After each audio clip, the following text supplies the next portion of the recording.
वृत्ति चेतन को ही विषय करती है।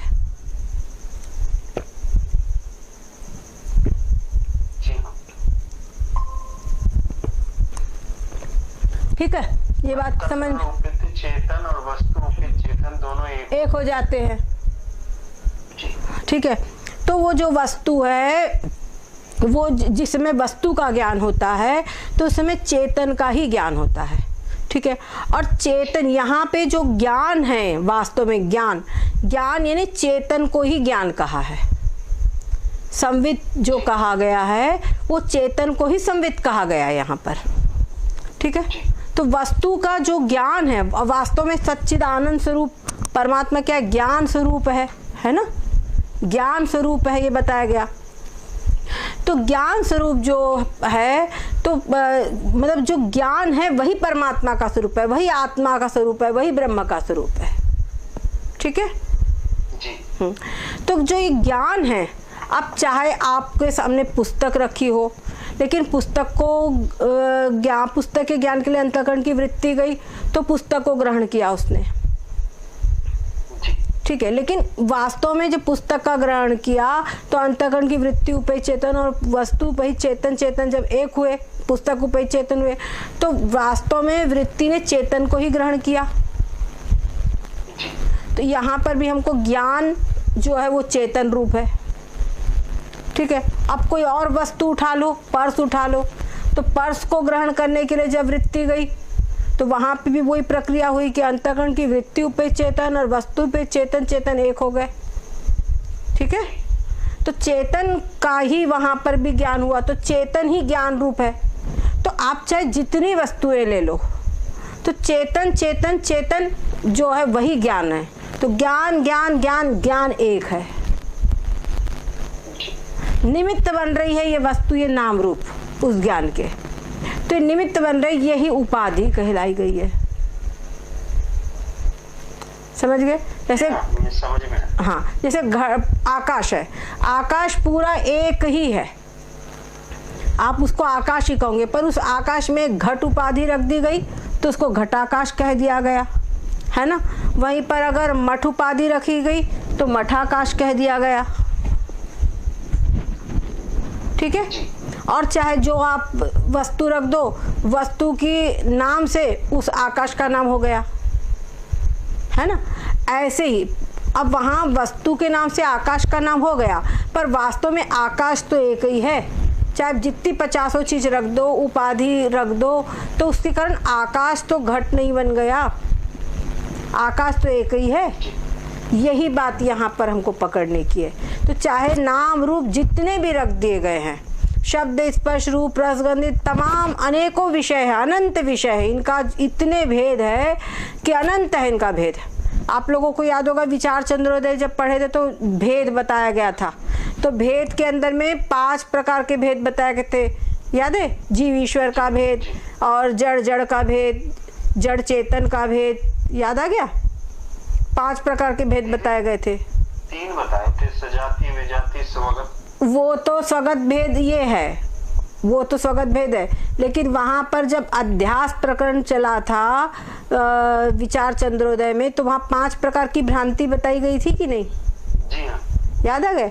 तो जड़ एक जड़ दूसरे जड़ से अलग है, जीव जो है वो ईश्वर से अलग है, फिर जीव भी जीव से अलग है, हर जीव अलग है कि नहीं, हर जीवों में भी अलग अलग अंतर है। तो कहने का मतलब पूरा जो संसार है ये भेद से ही भरा पड़ा है, समझ गए। चाहे आप जैसे भी देखो, भेद से ही भरा पड़ा हुआ है पूरा। शब्द स्पर्श रूप रस गंध ये विषय ही है सब, और वो भी सब विषय अनंतों प्रकार के, ठीक है, अनंत प्रकार के। तो वो सब का भेद है, पर वो जो भेद है वो सब उपाधियां उनका अलग अलग है, परंतु उनका जो ज्ञान है, चाहे जो विषय हो, तो ज्ञान सबका एक ही है। तो वो जो ज्ञान है वही संवित कहा गया है, ज्ञान को ही संवित कहा गया है, ज्ञान को ही चेतन कहा है। ये बात समझो, ठीक है। और जो चेतन है ज्ञान, ये ज्ञान किसी भी प्रकार के भेद से रहित है, समझ गए। जो सजाति विजाति स्वगत भेद बताए हैं उन सब से ज्ञान रहित है, और बाकी शब्द स्पर्श रूप रसगंध वो सब इन सब भेदों से भरे पड़े हैं। ठीक है, यहाँ पर जो पुस्तक की भाषा जब हम पढ़ेंगे ना तो समझ में नहीं आता, ज़रा कठिन पड़ जाएगा, और पुस्तक जब साथ में सामने आएंगी तो थोड़ा समझ में आ भी जाएगा, पर सामने नहीं होने से पुस्तक की भाषा कठिन लगती है। और हम चाहते हैं कि ऐसा किया जाए जो हमारे अनुभव में आवे, नहीं तो किताबी ज्ञान रहेगा कोई फायदा नहीं होगा। गलत तो नहीं बोल रहे? तो उसको इस प्रकार से लिया जाए।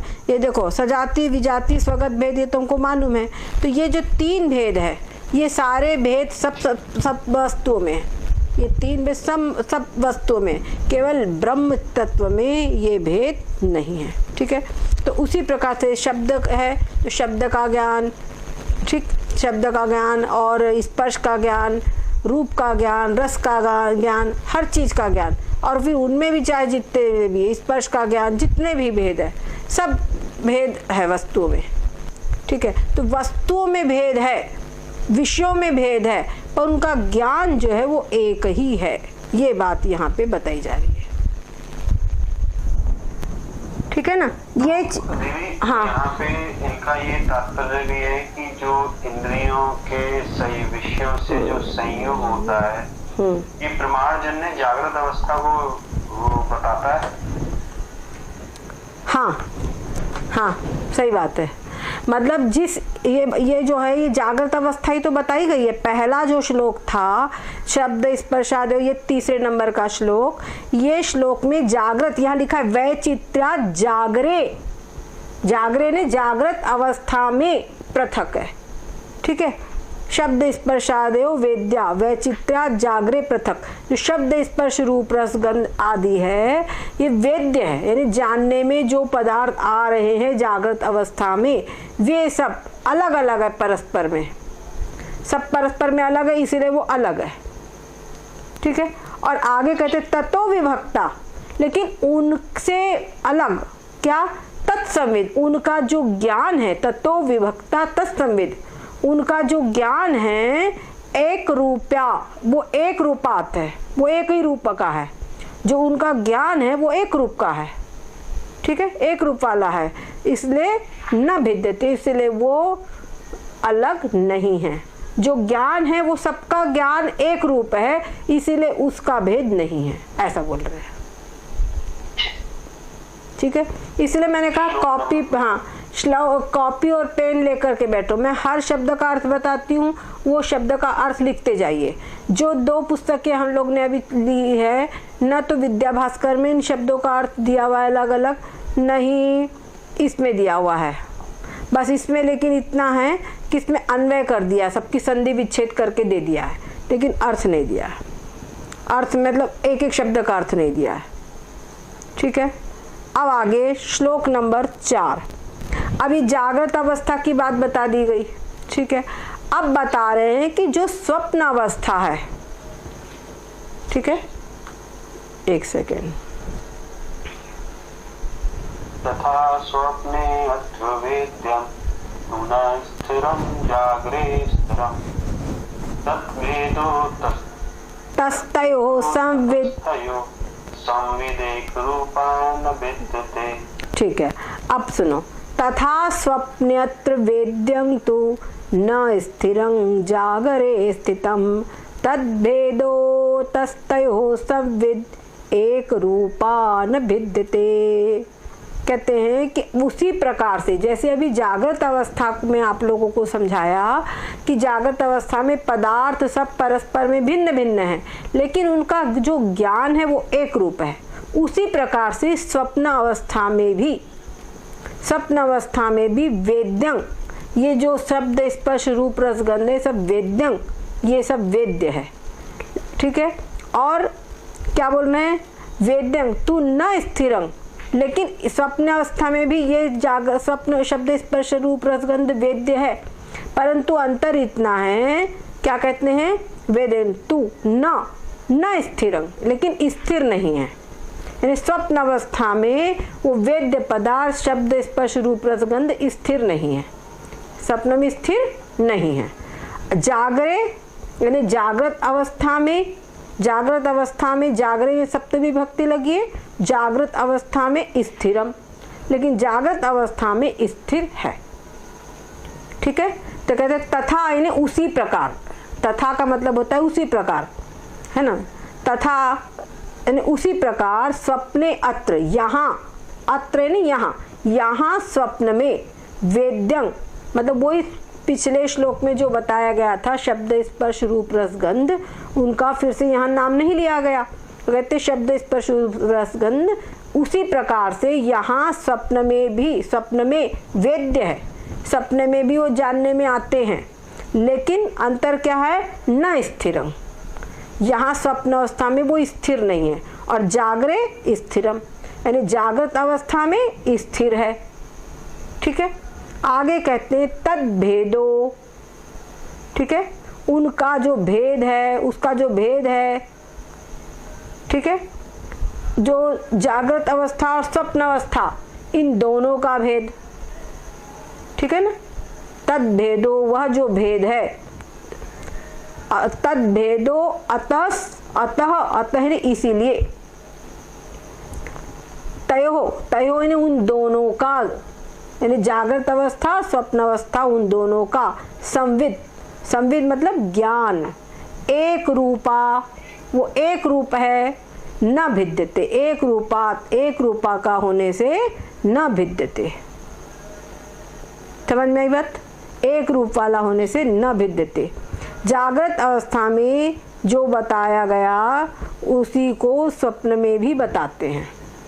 पंचीकरण वार्तिक और वृत्ति प्रभाकर के अनुसार इंद्रियों के अपने अपने विषयों को छोड़ देने पर जागृत अवस्था के संस्कारों से उत्पन्न विषय सहित ज्ञान अथवा इंद्रियों से अजन्य ज्ञान और उनके विषयों के आधार काल को स्वप्न अवस्था कहते हैं।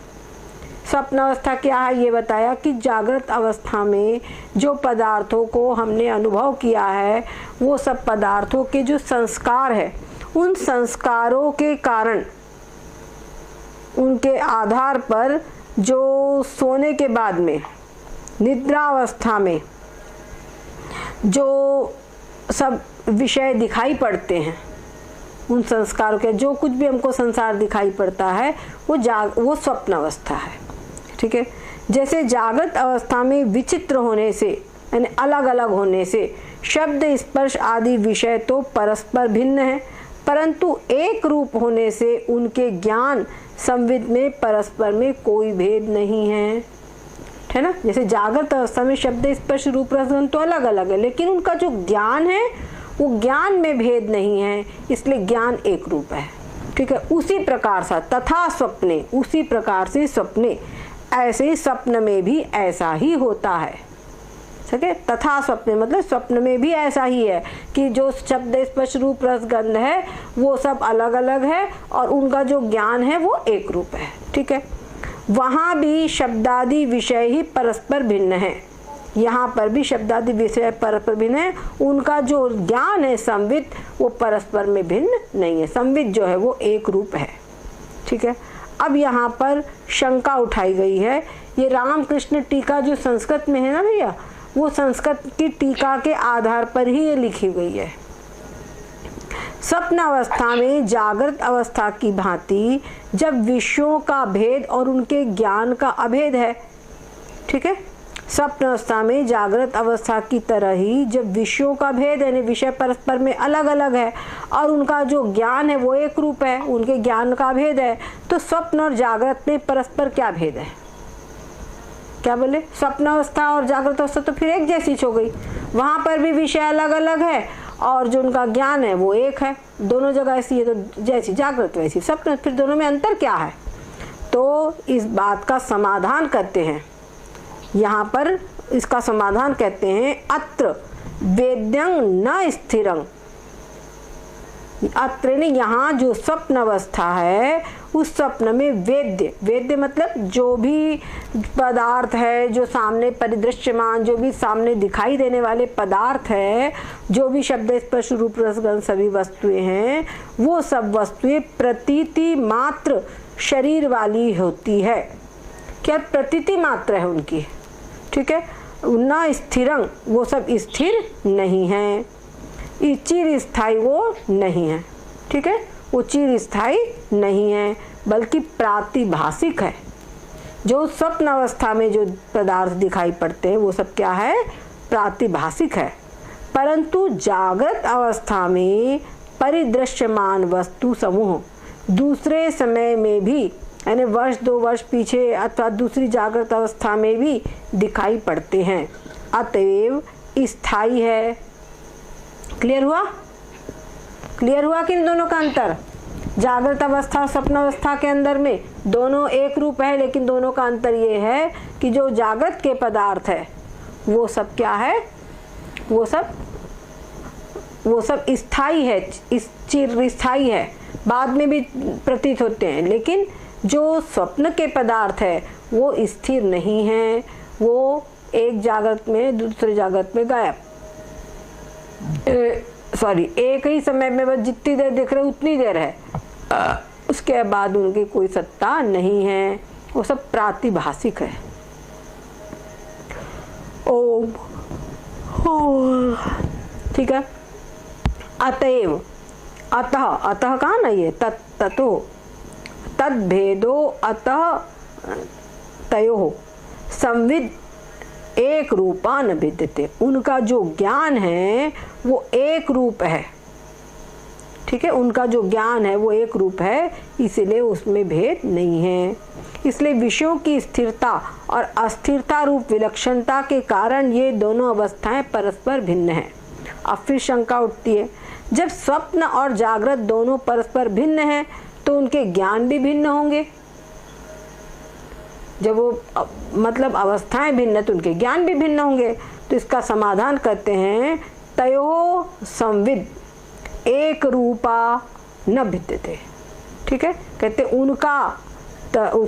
उनका जो संविद है वो एक रूप है, ठीक है, संविद यानी उनका जो ज्ञान है वो एक रूप है, भिन्न नहीं है, क्योंकि दोनों का ज्ञान एक रूप होने से एक रूप है। दोनों का ज्ञान क्या है, एक रूप है, इससे जो ज्ञान एक है। क्लियर हुई बात? ज्योति दीदी, आपका चेहरा खिला नहीं, कह रहे हैं। हाँ हाँ, दोनों में ज्ञान एक ही है। हाँ, ज्ञान एक ही है, जैसे ज्ञान एक है, ज्ञान एक है। हाँ, तो स्वप्न अवस्था और जागृत अवस्था में फिर क्या अंतर है? ध्यान से सुनो, यहाँ कितना एक सटीक बात कही गई है। जो कह रहे हैं तयो संविद, यानी अब कह रहे हैं कि जागृत अवस्था और स्वप्न अवस्था दोनों परस्पर भिन्न हैं, तो दोनों के ज्ञान भी भिन्न होंगे। तो इन्होंने कहा, समाधान कहा कि नहीं, दोनों का जो ज्ञान है, तयो संविद एक रूपा, उनका जो संविद है, उनका जो ज्ञान है वो एक रूप है, इसलिए न भिद्यते, इसलिए उसका भेद नहीं है, इसलिए वो दोनों परस्पर में भिन्न नहीं हैं। जो ज्ञान है वो भी एक रूप है, जैसे वहाँ शब्द स्पर्श रूप रसगंध इन सबके ज्ञान एक है, वैसे जागृत अवस्था का ज्ञान और स्वप्न अवस्था का ज्ञान, तो ज्ञान वहाँ भी एक है। जागृत अवस्था भिन्न है, स्वप्न अवस्था भिन्न है, लेकिन स्वप्न अवस्था का ज्ञान तो केवल ज्ञान को ग्रहण करो, जागृत अवस्था का ज्ञान तो केवल ज्ञान को ग्रहण, तो ज्ञान एक है, ये कहने का अभिप्राय है। ठीक है, यहाँ एक रूप यानी हेतु गर्भित विशेषण है, अर्थात इस विशेषण में ही एक रूप होने से यह हेतु भी विद्यमान है। ये भाषा पढ़त दिमाग खराब हो जाए, बस जितना हमने बताया उतना ध्यान रखो, बस इसको पढ़कर अपने मतलब की चीज निकाल लेनी और आगे बढ़ना है। ठीक है, सद्गुरुदेव भगवान की जय हो, सच्चिदानंद भगवान की जय हो, हरिओम।